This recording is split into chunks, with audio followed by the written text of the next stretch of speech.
दोस्तों, रोज़ की तरह आनंद लिखने ब्लॉग में सबका हार्दिक स्वागत है। सबके मंगल भविष्य की कामना के साथ बड़ों को मेरा सादर नमस्कार, छोटों को मेरा आशीर्वाद। दोस्तों, मैं ठीक हूँ, आशा करता हूँ कि आप ठीक होंगे। आज के रामचरितमानस के प्रसंग में दोस्तों, उत्तरकांड में मर्यादा पुरुषोत्तम भगवान राम जी के जीवन के सार का परिचय तुलसीदास जी ने बड़े ही मनोरम और सौंदर्य का और उनके आदर्शता के भावों का जो ज्ञान मानव जीवन को अवतरित किया है, मानव जीवन की प्रेरणा के स्रोत के रूप में मानव जीवन के लिए चरितार्थ किया है। तो अगर हम दोस्तों संपूर्ण रामचरितमानस का अध्ययन करते हैं तो उत्तरकांड में राम सीता मर्यादा पुरुषोत्तम भगवान रामचंद्र जी, माता सीता, लक्ष्मण और वानर सेना के साथ अयोध्या लौटने का प्रसंग आता है और राम कथा का उपसंहार यानी सार रूप उत्तरकांड में विद्यमान है। सीता, लक्ष्मण और समस्त वानर सेना के साथ राम विभीषण अयोध्या वापस पहुँचे और राम का भव्य स्वागत वानर सेना ने अयोध्या में वापस आने के बाद मर्यादा पुरुषोत्तम भगवान राम का भव्य स्वागत किया। भरत सहित सभी प्रजाजनों ने आनंद की अनुभूति प्राप्त करके अनेक प्रकार के सुखों का अनुभव किया और माताओं ने, प्रजाजनों ने जिस प्रकार से सुख की अनुभूति की, तो वेदों में, शास्त्रों में दोस्तों रामचरितमानस में शिव और पार्वती जी का जिस प्रकार से स्तुति के साथ राम के राज्याभिषेक की परिचर्चा है और शिव और पार्वती ने जिस प्रकार से उनके स्वरूप का वर्णन उत्तरकांड में किया है, तो ऋषि मुनियों के सानिध्य में परमात्मा ने कैसे अपने चरित्र का और मर्यादा का अनुपालन किया, तो देवताओं के द्वारा भी श्री राम जी के यश, कीर्ति और मर्यादा और आदर्शता के भावों का संपूर्ण वर्णन उत्तरकांड में मिलता है। उत्तरकांड के दूसरे दोहे के 5वीं चौपाई में दोस्तों कहा है, कपि तव दरसः सकल दुख बीते, मिले आज मोहि राम प्रीते। उत्तरकांड में दोस्तों परमात्मा के आशीर्वादों से जो कपि तव दरस सकल दुख बीते, मिले आज मोहि राम प्रीते। तो हनुमान जी ने जिस प्रकार से परमात्मा के दर्शनों का सानिध्य प्राप्त किया और भगवान की अप्रतिम छटा को अपने जीवन का अंग बनाया, तो उसके भावों का जो भरत जी ने जिस प्रकार से वर्णन किया है मर्यादा पुरुषोत्तम भगवान राम जी के अयोध्या लौटने के बाद, उत्तरकांड में दोस्तों 4 श्लोक हैं, 126 दोहे हैं, 5 सौरठा हैं और 14 छंद हैं और 125 चौपाइयाँ हैं। इस प्रकार से उत्तरकांड का सार तुलसीदास जी ने बड़े ही मार्मिक ढंग से वर्णन किया है। श्री रामचंद्र जी का चरित्र के तुलसीदास ने श्री राम जी के चरित्र को नायक के रूप में प्रभु राम, जिन्होंने मर्यादा के अनुसार इस अखिल ब्रह्मांड के स्वामी हरि के रूप में भगवान ने अपना अनेकों प्रकार से अवतार लिया था, रामचरितमानस में मिलता है। तो रामचरितमानस की अंतिम अध्याय को उत्तरकांड कहा जा सकता है दोस्तों। यही श्री राम के जीवन कार्यों की समीक्षा का सबसे सुंदर उत्तरकांड में अधिकतर भगवान शिव और पार्वती के जीवन और काकभूषण जी और गरुड़ जी के जीवन और उनके कार्य, पिछले जन्मों के याद की कहानी का वृत्तांत बड़े ही मार्मिक ढंग से तुलसीदास ने वर्णन किया है। और चौपाई जो, और इसी प्रकार दोस्तों उत्तरकांड में मतलब चौपाई जो 2 बार हमारे रामचरितमानस में आते हैं। रामचंद्र कृपाल भजु मन हरण भव भय धारणम नव कंज लोचन कंज मुखपद कंजारणम कंद त्वगणिक्षम नव नीर सुंदरं पटपीत मानो तड़ित रुचि शुचि नौम जनक सुतावरम भजु दीन बंधु नेश दानव दैत्य वंश निकंदनं रघुनंद आनंद कंद कौशल संदर संदनं सिर मकुट कुंडल तिलक चार अंग विभूषण आजान भूषाप धर संग्राम जित खरदूषण इति वदत तुलसीदास शंकर शेष मुनिमंडल। तो बालकांड में जब रामचंद्र जी का उदय होता है तो भाई मतलब रामचंद्र कृपालु उनकी आराधना की है।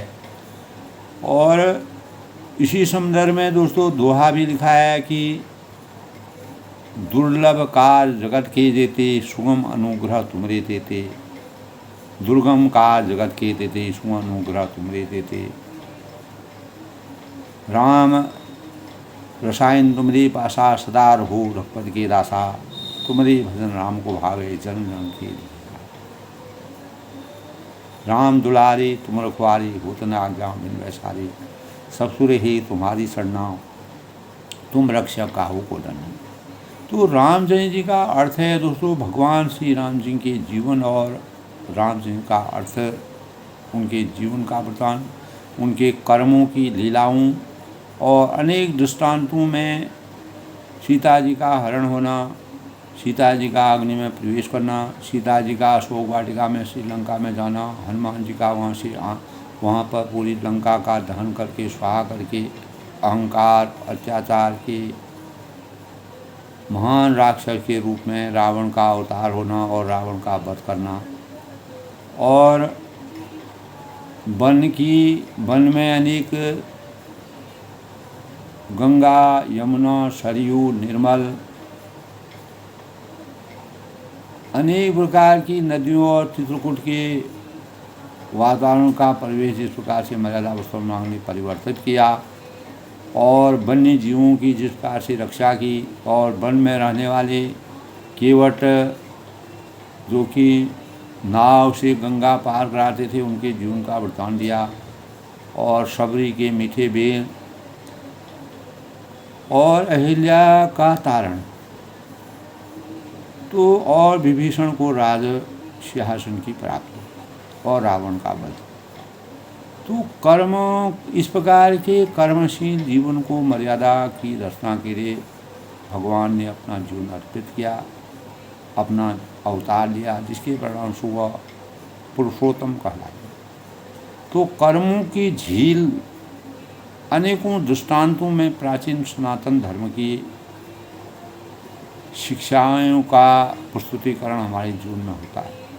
अनेक प्रकार के ज्ञान की पराकाष्ठा से हमारा चिंतन जगता है, हमारे अंदर मानव धर्म की वास्तविक रचना होती है, और हमारे भावों में शुद्धता होती है, पवित्रता होती है, ज्ञान का सृजन होता है, और मानव से किस प्रकार से निर्वहन करना चाहिए एक मानव का दूसरे मानव से, उसका संपूर्ण वर्णन मर्यादा पुरुषोत्तम भगवान राम के जीवन चरित्र से उत्तरकांड में सार के रूप में। और काकभूषण जी ने जिस प्रकार से अपार अनेकों जन्मों जन्मांतर तक जीवन यापन करने के बाद और कलयुग के प्रभावों का जिस प्रकार से वर्णन किया, उसका जिस प्रकार से हृदय स्पर्शी वर्णन किया है, वो वास्तव में आज के परिवेश में संपूर्ण रूप से हमारे जीवन में ऐसे भावों का संचार होता है। तो दोस्तों, यही रामचरितमानस में उत्तरकांड में यानी तुलसीदास ने जिस प्रकार के का वर्णन किया है, वह हमारे जीवन में हमेशा प्रेरणा के रूप में हम अपने जीवन में अगर उसको उनके भावों को किंचित मात्र भी अगर हम उतारेंगे तो हम अपने जीवन को धन्य मानेंगे। तो तुलसीदास का इस प्रकार का कार्य मानव जीवन की उद्धार के लिए, मानव कल्याण के लिए, लोक हित के लिए और आज की आवश्यकता के लिए महत्वपूर्ण माना गया है।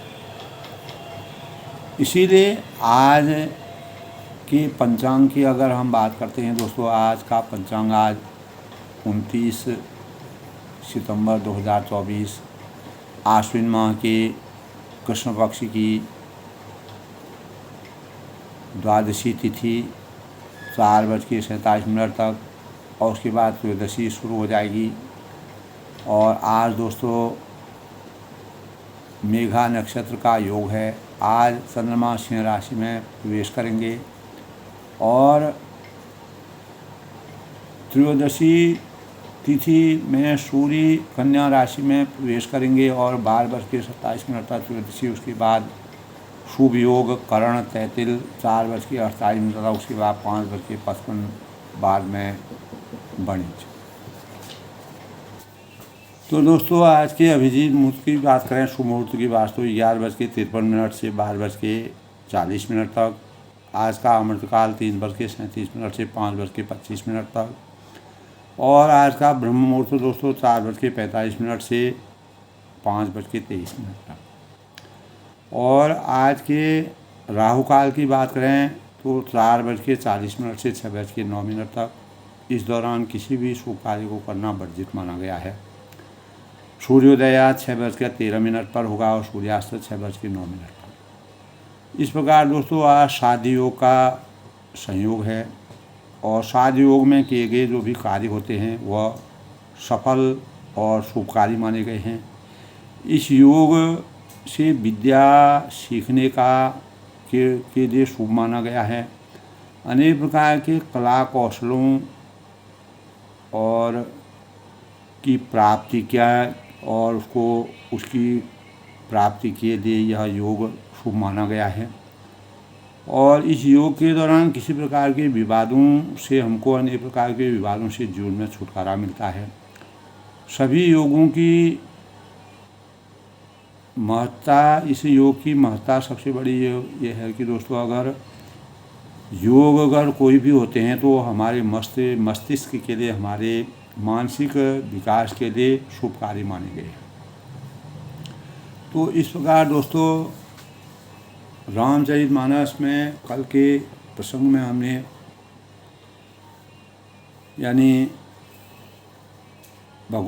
जो काकभूषण जी का जीवन था, उन्हें किस प्रकार से अपने जीवन को अनेकों जन्मों तक सतयुग द्वापर त्रेता कलयुग में हजारों सालों तक जन्म लेकर के उस जीवन में परमात्मा की कृपा से तो पूर्व जन्म में जब उनको कलयुग के जन्म की याद आती है तो वो कलयुग के कुप्रभावों का, जो कलयुग के खराब प्रभाव हैं, मानव जीवन किस प्रकार से कलयुग में अपने जीवन को यापन करेगा, किस प्रकार से मानव आपस में आडंबर होंगे, अत्याचार होंगे, मद होगा, मोह होगा, महत्वाकांक्षा होगी, अपेक्षाएं होंगी, अनेक प्रकार की महत्वाकांक्षाओं का जन्मन होगा। तो पूर्व के एक कल्प में पापों का मूल युग कलयुग था, ऐसा काकभूषण जी गरुड़ जी को समझाते हैं। और जिससे पुरुष और स्त्री सभी अधर्म परायण और वेद के विरोधी कलयुग में हैं। चूँकि इसलिए दोस्तों, अगर हम रामचंद्र की आज कलयुग में हम जी रहे हैं, तो कलयुग में अगर हम कहते हैं कि मर्यादा पुरुषोत्तम भगवान राम का इस प्रकार का स्वरूप था, सतयुग में वह कैसे त्रेता में उन्होंने जन्म लिया, सतयुग में हरिश्चंद्र जैसे महान प्रतापी राजाओं ने, अपने दधी जी जिन्होंने अपने जीवन को अपनी हड्डियों तक को समर्पण कर दिया। तो पूर्व के एक कल्प में पापों का मूल युग कलयुग था, जो काकभूषण जी ने कलयुग में जब अवतरण लिया था उस काल में। क्योंकि जब किसी भी काल में अगर अत्याचार बढ़ जाते हैं, तो कलयुग जब आता है तो कलयुग के बाद ही दोस्तों फिर दूसरा सतयुग आता है, तो जिसमें पुरुष और स्त्री सभी अधर्म परायण और वेदों के विरोधी माने गए हैं। इसीलिए मानव चेतना को जगाने के लिए उत्तरकांड में तुलसीदास ने संपूर्ण वर्णन काकभूषण के माध्यम से मानव चेतना को जगाने का कार्य किया, और काकभूषण ने पूरा विस्तार गरुड़ जी को समझाया। उस कलिकाल में अयोध्या में जाकर शूद्र का शरीर पाकर मैंने जन्म लिया। जैसे कि दोस्तों मैंने बताया, हमारे शरीर में हमारे जो सर होता है, सिर होता है, वो ब्रह्मांड यानी ब्राह्मण का या ज्ञान का सूचक है, और हमारा जो वक्ष होता है वह जो है क्षत्रिय का सूचक है, उधर हमारा वैश्य का सूचक है, और हमारे हाथ पैर जो कर्म करते हैं, जो सभी की रक्षा करते हैं, वह शूद्र के रूप में माना गया है। तो आज के ज़माने में दोस्तों, आज इस कलिकाल में जो हमारा ब्रह्मांड जो कार्य करता है, वह हमारा वास्तविक कार्य ब्रह्मांड नहीं कर रहा है, और जो हमारा वक्ष स्थल जो कार्य करना चाहिए वो नहीं कर रहा है। उधर हमारा जो कार्य, यानी सभी लोगों ने, सभी जो व्यवस्थाएं थी उस व्यवस्था से सब लोग हट करके एक दूसरे की व्यवस्थाओं को की सीख लेने लगे, और उन्हीं के अनुसार यानी मान मर्यादा को समाप्त करके और उनके अंदर अहंकार की भावनाओं का शुभारंभ हो गया, जिसके परिणाम स्वरूप आचार संहिता और मान मर्यादा समाप्त हो गई, यानी बड़े छोटे और का भाव समाप्त हो गया। जैसे रामचंद्र जी 4 भाई थे, मर्यादा पुरुषोत्तम भगवान राम सबसे बड़े थे, वह भगवान के अवतारी थे, और सभी अपने अपने सभी में भगवान के अवतार थे। तो उनकी मान मर्यादा के साथ इस प्रकार से सभी भाई उनकी सेवा करते थे, शुश्रूषा करते थे, उनके आदर्शों का पालन करते थे। मर्यादा पुरुषोत्तम भगवान राम जी खुद ही अपने जो उनकी कर्म थे, जो उनको कार्य करने थे, अपने कार्यों का उन्होंने पूर्ण रूप से निर्वहन किया। ऐसे ही भरत जी ने, लक्ष्मण जी जो रामचंद्र के साथ हमेशा उनके साथ में, बिना रामचंद्र के उनका जीवन ही सार्थक नहीं था। और भरत जी जिन्होंने भ्रातृत्व के भावों को संचार किया। तो काकभूषण जी गरुड़ जी को समझाते हैं, मैं धन के मत से मत वाला बहुत ही बकवादी और उग्र बुद्धि वाला था उस समय, जब कलयुग में मैंने जन्म लिया था, और मेरे हृदय में बड़ा भारी दंभ था, यानी अहंकार था। यद्यपि मैं श्री रघुनाथ जी की राजधानी में अयोध्या में रहता था, वहाँ मैंने वास किया, क्योंकि मैं परमात्मा के सानिध्य के बगैर अपने जीवन में कभी भी मुझे अपने जीवन जैसा नहीं लगता था। वास्तविक जीवन का मैं एहसास नहीं कर पाता था, चाहे मैं किसी योनि में भी होते हूँ। तो मैंने उस समय अपनी महिमा कुछ भी नहीं जाना। तो जब मैंने अवध का प्रभाव जाना, मर्यादा पुरुषोत्तम भगवान राम जी की किस प्रकार की नीति है, मर्यादा है, आदर्श हैं, चरित्र हैं, संस्कार हैं, तो उसका जब मुझे भली भांति ज्ञान हुआ, वेद शास्त्र और पुराणों में ऐसा गया गया है कि किसी भी जन्म में जो कोई भी अयोध्या में बस जाता है, वह अवश्य श्री राम जी के परायण हो जाता है, मर्यादा पुरुषोत्तम भगवान राम का सानिध्य उसको प्राप्त हो जाता है और इस सांसारिक मोह माया के बंधनों से वो हमेशा मुक्त हो जाता है। तो अवध का प्रभाव, अवध प्रभाव जानता प्राणी, जब उर बसहि राम धनु पानी। धनुर्धारी राम जब उनके हृदय में निवास करते हैं तब अवध के प्रभाव की वास्तविक संरचना उनके अंतःकरण में विराजती है। सो कलिकाल कठिन उर्गाही। तब वह कहते हैं गरुड़ जी, वह कलिकाल बड़ा कठिन था, बड़ा ही दुर्गम था और कठोर था। उसमें सभी नर नारी पाप परायण और पापों में लिप्त थे। पाप परायण सब नर नारी, क्योंकि जिस प्रकार का वातावरण होगा, जिस प्रकार का परिवेश होगा, तो कलयुग में दोस्तों सभी धर्मों की जो वास्तविक नीति है उसको कलयुग में उस नीति को समाप्त करके पापों के भंडार के रूप में सभी लोगों ने अपने कर्तव्य परायणता को छोड़ करके महत्वाकांक्षा, आकांक्षा, निरादर और अनेक प्रकार के कुप्रभावों से विलुप्त हो गई। तो कलिकाल में दोस्तों तभी कहा है कलिमल ग्रसी धर्म स्वभाव लुप्त भई सदग्रंथ, यानी कलिकाल ने सारे हमारे धर्म जो हैं, मानव धर्म जो हमारे नीति है, मर्यादा है, आदर्श है, उनको सबको त्याग करके लुप्त भई सदग्रंथ, जो हमारे सदग्रंथ हैं हमको सही रास्ता दिखाते हैं, हमारे जीवन के लिए प्रेरणा के स्रोत बनते हैं।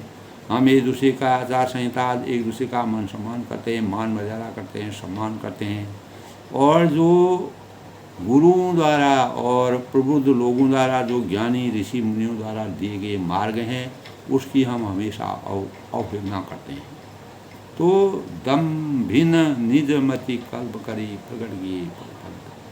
तो कलयुग के पापों में सब धर्मों को डस दिया है, क्रस दिया है, उसको अपने जाल में फंसा दिया है। तो सदग्रंथ लुप्त हो गए हैं। जितने भी हमारे हमको आचार संहिता, हमको दिशा निर्देश करने वाले के जो मंत्र थे, जो शस्त्र थे, जो अस्त्र शस्त्र हमारे थे, वो सब समाप्त हो गए हैं। जो हमारे मन मंदिर में वास्तविक ज्ञान का संचार करते थे वो हमेशा के लिए विलुप्त हो गए। ये कलयुग का प्रभाव है। और दंभियों ने, जो घमंडी हैं, अहंकारी हैं, उन्होंने अनेक प्रकार की बुद्धि से अपनी बुद्धि विवेक का ध्यान, कुबुद्धि का प्रयोग करके, कल्पना करके अनेक पंथों को जन्म दिया है और जिसके परिणाम स्वरूप हमारे रोड़ी उत्पन्न होने से हमारा जीवन जो है निराधार हो गया है, आधारहीन हो गया है। तो भई लोग सब मोह बसो लोभ ग्रसे शुभ कर्म, सुन हरि जान ज्ञान निधि कहूँ कसो कर धर्म। यानी सभी लोग मोह के बस में हो गए हैं और शुभ कार्यों को लोभ ने हड़प लिया है। हे ज्ञान के भंडार, केवल बाहरी आडंबर और बाहरी दिखावा रह गया है, यानी औपचारिकता मात्र अब रह गई है। हे श्री हरि के वाहन सुनिए, अब मैं कलि के कुछ धर्म करता हूँ। वर्ण धर्म नहीं आश्रमचारी, श्रुति विरोध रथ सब नर नारी, द्विज श्रुति बेचक भूप प्रजाजन को नहीं मान निगम अनुशासन। कलयुग में न वर्ण धर्म रहता है, न वर्ण है, न धर्म है, न चार आश्रमों का सही ढंग से निर्वहन करता है, किस आश्रम में क्या करना चाहिए। और स्त्री पुरुष वेदों के विरोध करने लगे हैं, ब्राह्मण वेदों को बेच रहे हैं, वेदों की आचार संहिता के विरुद्ध काम कर रहे हैं। केवल उनके अंदर यानी महत्वाकांक्षाओं की अपेक्षाएं भर गई और प्रजा को खा डालने के कार्य करे, यानी एक मानव दूसरे मानव को खाने के जो दोस्तों आज के परिवेश में हमको दिखाई देता है। वेद की आज्ञा कोई नहीं मानता है। तो वेदों के मार्ग को अपना करके दोस्तों हमारे ऋषि मुनियों ने, हमारे प्रबुद्ध लोगों ने, हमारे विचारवान लोगों ने हमारे लिए दिशा बनाई थी। वही रामचरितमानस से हमको मर्यादा पुरुषोत्तम भगवान राम जी जिस प्रकार से 14 वर्ष के वनवास के बाद भी अपनी आचार संहिता को कभी भी खोने नहीं दिया, समाप्त नहीं हो दिया और संकल्प व्रत को हमेशा धारण करके राजा दशरथ ने अपने संकल्पों का पूर्ण निष्ठा के साथ अनुपालन करते हुए अपने जीवन को खो दिया। तो जिसको जो अच्छा लगे वही मार्ग वह अपना रहा है। ये कलयुग का प्रभाव है। जो डींग मारता है वही पंडित है। जो मिथ्या प्रारंभ करता है, आडंबर रचता है, जो दंभ रचता है, उसी को संत कहते हैं। वही आज के युग में संत कहलाता है। कलयुग के प्रभाव ऐसे हैं। जो सोई शयन जो परधन नहारी, जो कर दंभ सो बड़ा आचार, जो कह झूठ मग भरी जाना, कल युग सोई गुणवंत बखाना। जो जिस किसी भी प्रकार से दूसरे का धन हरण कर ले वही बुद्धिमान है। जो दंभ करता है, जो बड़ा आचारी है, जो झूठ बोलता है और हंसी दिलगी करना जानता है, कलयुग में वही गुणवान कहा जाता है। तो दोस्तों, निशा तब कहते हैं कि जो आचारहीन है, आचार और मर्यादा को भूल चुका है, वीर मार्ग को छोड़ गया है, कलयुग में वही ज्ञानी और वही वैराग्यवान माना गया है। तो जिसके बड़े बड़े नख और लंबी लंबी जटाएं वही कलयुग में प्रसिद्ध तपस्वी है।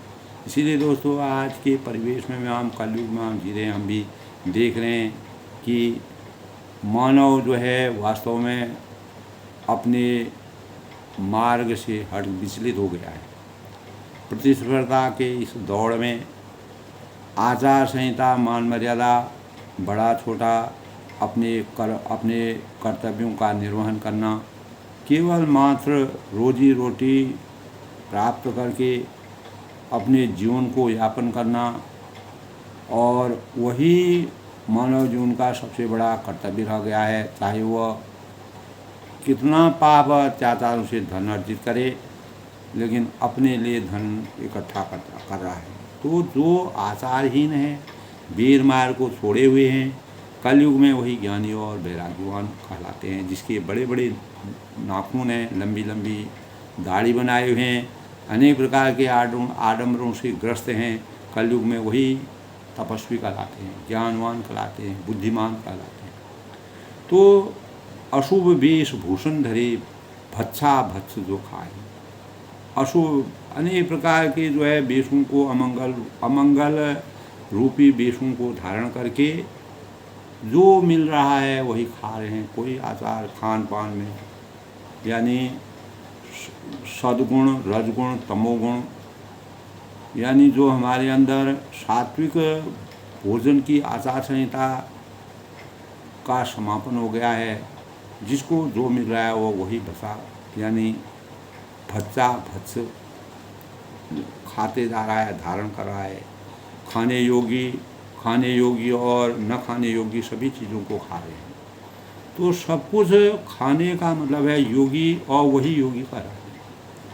कलयुग में यही है दोस्तों, अंदर से कुछ और बाहर से कुछ। ढोल पोल जिसको कहते हैं वही कलयुग की आचार संहिता बन गई है। और वही सिद्ध हैं, उन्हीं को सिद्धि प्राप्ति होती है।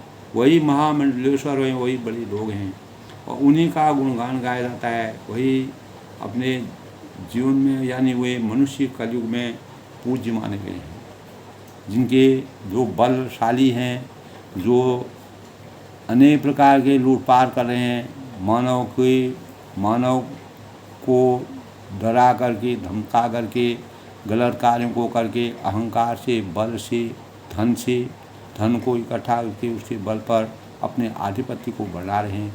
वही कलयुग का प्रभाव काकभूषण जी ने गरुड़ जी को समझाया। तो कहा है दोस्तों, तीन कर गौरव मानते दे उपकारी चार, ते वक्ता कलिकाल महूँ मन क्रम वचन लगा। जिनके आचरण में दूसरों का अपकार यानी अहित बैठा है, दूसरों को गिराओ, दूसरों के मान सम्मान को समाप्त करो, अपने आधिपत्य को बढ़ाओ, उन्हीं का गौरव इस कलयुग में चल रहा है। और वही सम्मान के योग्य हैं, वही समाज में सम्मानीय रहते हैं, और मन वचन और कर्म से वह झूठ बोलने वाले होते हैं, वही कलयुग के सही वक्ता कहलाते हैं। तो नारी यानी हे गुसाई सभी मनुष्यों के विशेष वश में हैं, और बाजीगर बंदर की तरह जिसे बंदर को जैसे नचाते हैं उसी प्रकार लोग नाच रहे हैं। ब्राह्मणों को शुद्ध ज्ञान का उपदेश दे रहे हैं। जो ज्ञानी लोग हैं, यानी जो ब्रह्मांड का काम है वो हमारे पैर कर रहे हैं, और पैरों का काम जो है ब्रह्मांड कर रहा है। तो सब नीति आचार संहिता समाप्त हो गई है। अपने से बड़े छोटे का मान सम्मान समाप्त हो गया है। तो सब नर काम लोभ रत को धी, देव विप्रसुत संत विरोधी, गुण मंदिर सुंदर पति त्यागी, भजई नार पर पुरुष अभागी। और जो सभी पुरुष काम और लोभ तत्पर क्रोधी हो गए हैं, और देवता हैं, ब्राह्मण हैं, वेद हैं, संतों के विरोधी हो गए हैं, और अभागिन सत्या गुणों के धाम सुंदर पति को छोड़कर पुरुष का सेवन करते हैं। इतना पतित नर और नारी हो गए हैं। ये कलयुग का प्रभाव है। तो सुहागिन विभूषण हीना, विधुवंते श्रृंगार नवीना, गुरु शिष्य बधिर अंध का लेखा, एक न सुने एक नहीं देखा।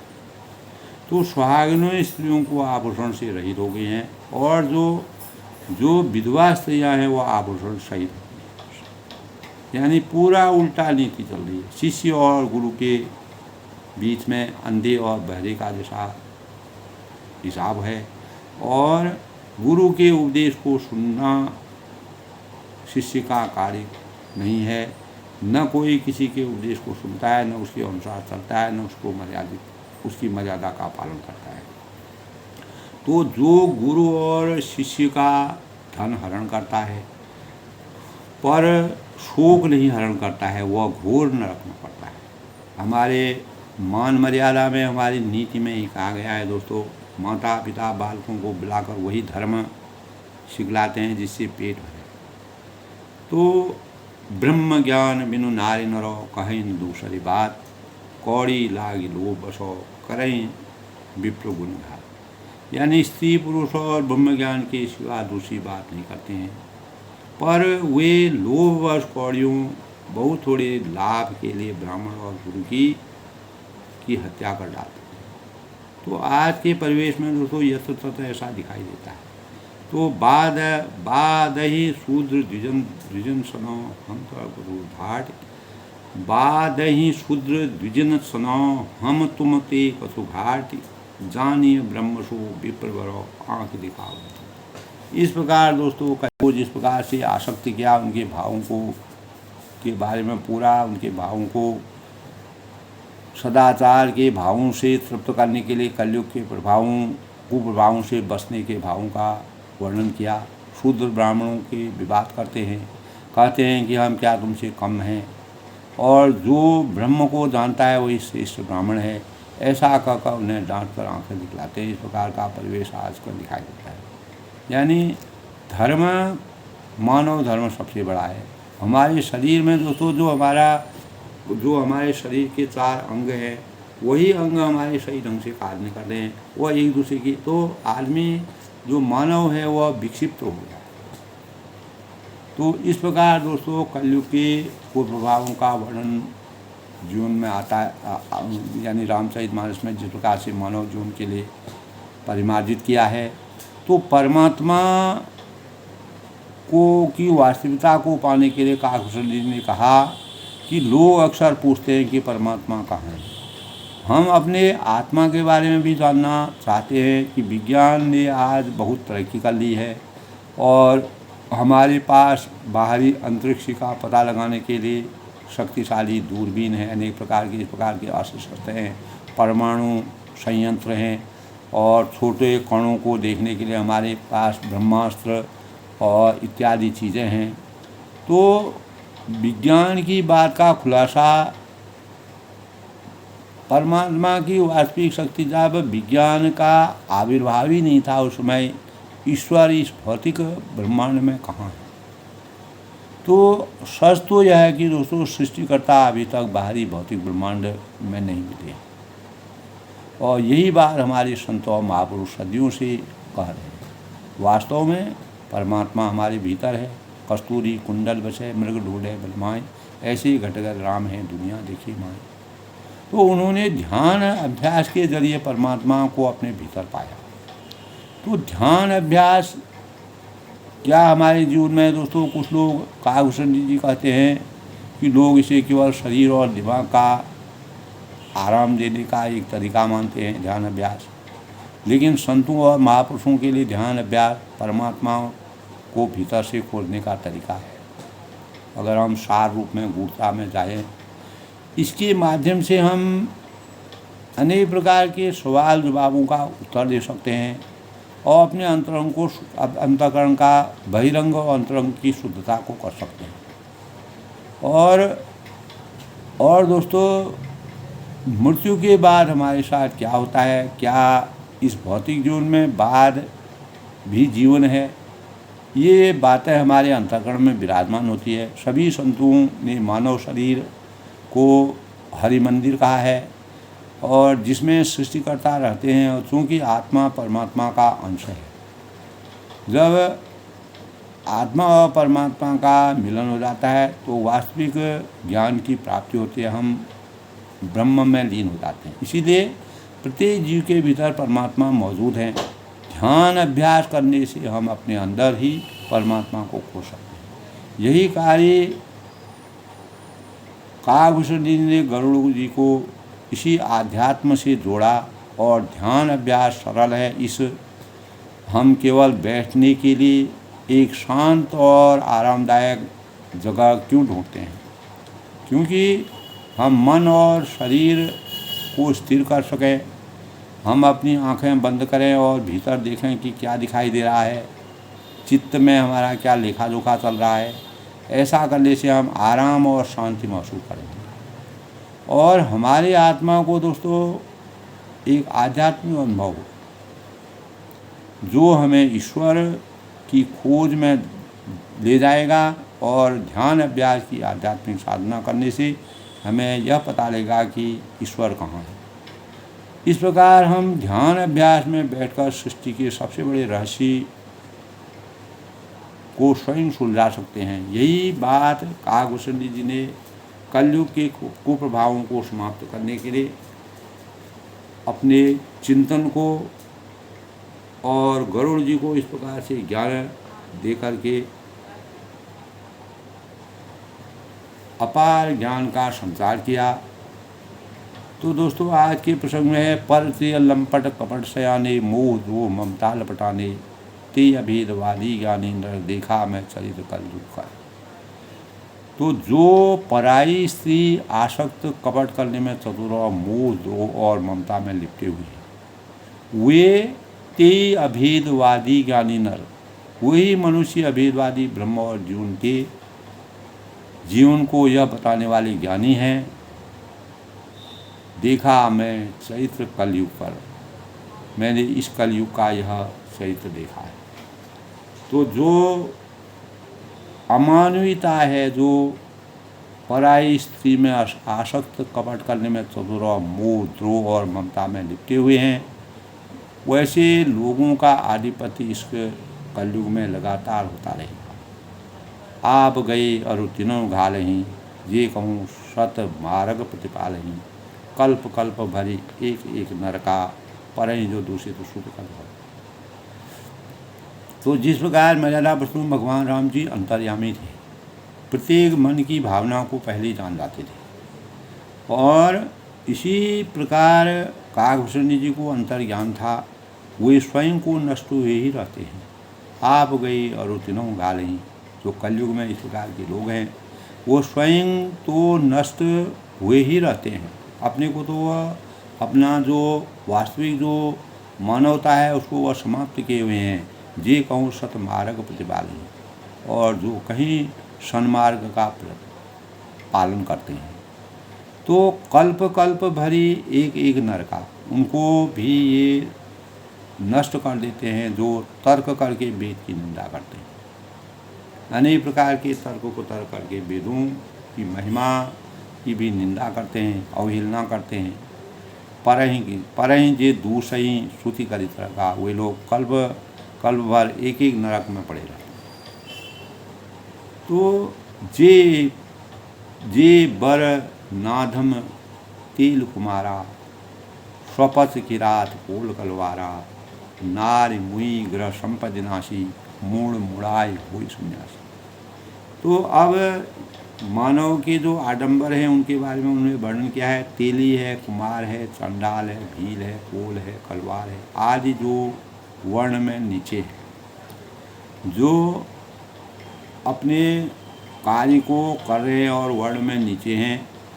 और नारी मुई गुह संपत्ति नाशी, स्त्री के मरने पर का घर की संपत्ति नष्ट हो जाने पर सिर मुड़ाकर वह सन्यासी हो। तो इस प्रकार की आचार संहिता जो है अज्ञान बस अज्ञान रूपी अंधकार के कारण हम ज्ञान रूपी प्रकाश से हट रहे हैं। सूर्य की रोशनी हमारे जीवन के लिए हर प्राणी के लिए समान है, लेकिन हम उसके वास्तविक आनंद का अनुभव उसके स्वरूप को हम विकृत कर रहे हैं। इस प्रकार का स्वरूप कलिकाल में दिखाई दिया। ते विप्रंसन आप उपजाओ अभय लोग निज नाथ नारायण। इसीलिए दोस्तों उत्तरकांड में मर्यादा पुरुषोत्तम भगवान रामचंद्र जी जो नायक के रूप में उन्होंने अपना नायक के रूप में जो चरित्र चित्रण तुलसीदास ने किया है, तो काकभूषणी जी और गरुड़ जी का भी प्रसंग जो है उत्तरकांड में बड़ा रहस्यमय है। और विप्र ते विप्रन सन आप उपजाओ, वे क्या करते हैं अपने को ब्राह्मणों से पुजवाते हैं। अभय लोग निज हाथ नसाव, और अपने ही हाथों में दोनों लोग नष्ट करते हैं। तो विप्र निरक्षर लोलुप कामी, ब्राह्मण जो हैं अपर लोभी कामी और आचार्य मूर्ख नीची जातियों की व्यभिचारी स्त्रियों के स्वामी होते हैं। तो कोई भी वास्तविकता नहीं रह गई। जो ब्रह्मांड का काम था, जो हमारे ज्ञान यहाँ से मिलता है, ज्ञान का काम था, जो हमारी रक्षा का कार्य था, जो हमारी उदर पूर्ति का कार्य था, जो हमारे सबकी रक्षा करने के लिए कर्म भावों में बधे रहने का था, सभी ने अपनी अपनी आसक्ति को अपने कर्म को छोड़ दिया है। तो सब उल्टा हो गया है। उल्टा कहते हैं, जैसे स्त्री की मति जो है उल्टा हो जाती है। जिस प्रकार केकई माता उल्टी मति हो गई, मंथरा ने उनको उल्टा कर दिया, इसलिए रामचंद्र को 14 साल का वनवास हुआ। तो इस प्रकार शूद्र नाना प्रकार के जप और तप व्रत करते हैं। शूद्र करें जप तप व्रत नाना, बैठ बरासन कहीं पुराना, और ऊंचे आसन में व्यास गद्दी पर बैठकर पुराणों की रचना करते हैं। सब नर कल्पित करें अचारा, सब नर मनमाना आचरण करते हैं। और अपार अनीति का वर्णन नहीं किया जा सकता है।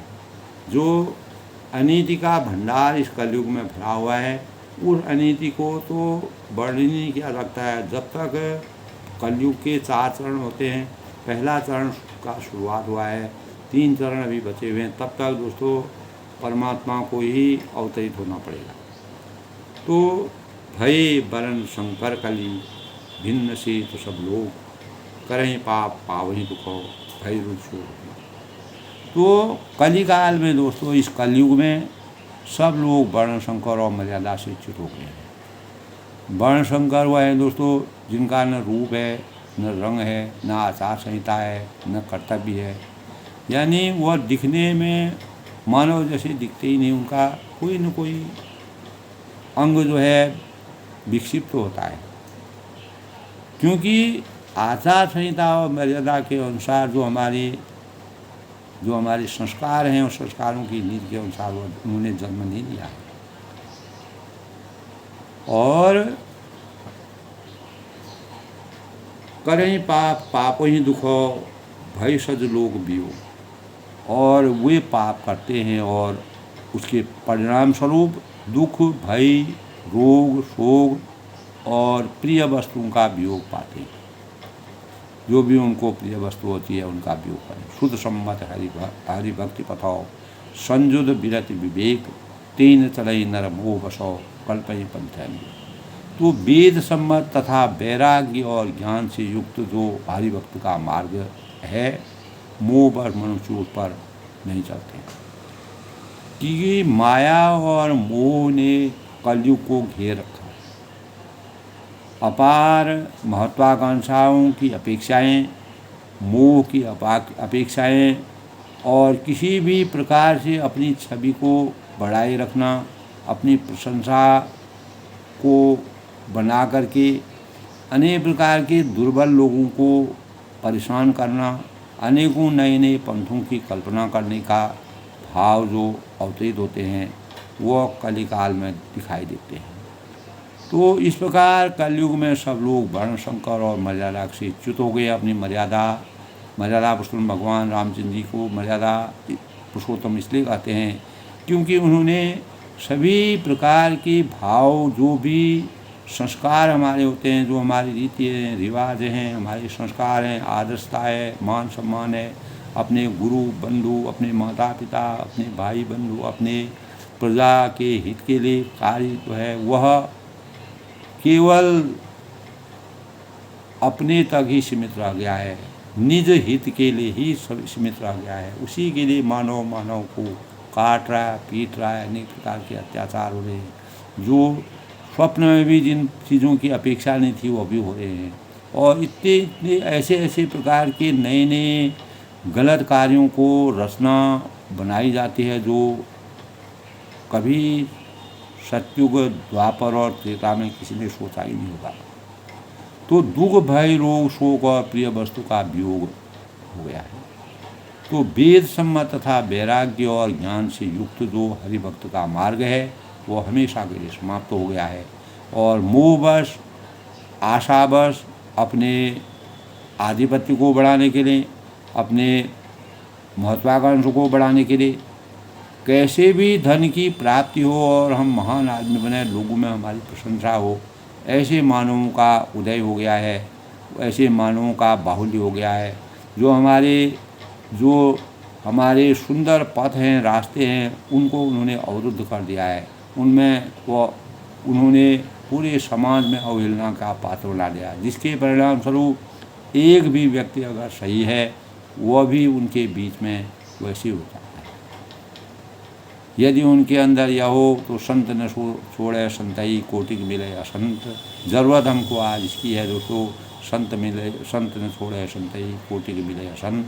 मलय भुजंगिया बेदिया शीतलता न तजब। तो इस प्रकार के भावों से कि व्यक्ति की कलिकाल में आवश्यकता है। अपने अस्तित्व को बचाने के लिए काकभूषण जी ने गरुड़ जी को पहले ही सीख दी थी कि अगर हमें अपने अस्तित्व को बचाना है, कलयुग में जिस लोगों का अवतरण होगा, तो उन्हें अपने जीवन को, जो सच्चे परमात्मा के साक्षी होंगे, अवतारी होंगे, जिनमें परमात्मा का स्वरूप होगा, जो आध्यात्म के साथ जुड़े रहेंगे, वही इस कलयुग में सही पराकाष्ठा को प्राप्त कर सकते हैं। तो इस प्रकार दोस्तों आज के प्रसंग में मर्यादा पुरुषोत्तम भगवान राम जी के जीवन चरित्र, यानी जब कलिकाल में किस प्रकार का जीवन था, सतयुग में, त्रेता में, द्वापर में, उस जीवन को किस प्रकार, वह जीवन किस प्रकार से परिवर्तित हो गया, वह मानव कैसे परिवर्तित हो गया, उसका समूचा वर्णन काकभूषण जी ने गरुड़ जी को समझाया है। इसी से हमें भी अनेक प्रकार की प्रेरणा मिलती है, जिससे हम अपने जीवन में गलत कार्यों को करने से बचें और अपने अपेक्षाओं को, महत्वाकांक्षाओं को सीमित रखें और अपनी उन्नति, अपने समाज में सुंदर भावों का संचार करें, मानव उत्थान का कार्य करें। रामचरितमानस में जो ज्ञान हमको मिला है उसकी पराकाष्ठा को बनाए रखें। तभी हम इस अस्तित्व को, कलयुग में यदि हमने जन्म लिया है तो हम अपने अस्तित्व की रक्षा करने में, हमारे अंदर किसी प्रकार की धर्म जाति का भेदभाव नहीं होना चाहिए। हमें मानव धर्म को सर्वोपरि मान के भाईचारे से, एकता से, अनेकता में एकता और अपने देश के गौरव को बढ़ाने के कार्य को करना चाहिए। इसी से हम राम राज्य की स्थापना करने में समर्थवान हो सकते हैं। सबके अपनी वाणी को विराम देते हुए सबके मंगल भविष्य की कामना करता हूँ। इसी प्रकार दोस्तों रामचरितमानस का उत्तरकांड समाप्ति की तरफ चल रहा है, अभी कुछ और चलेगा। तो मैं सबके मंगल भविष्य की कामना करता हूँ। राम में सबका जीवन बने, यही मेरी अपेक्षा है।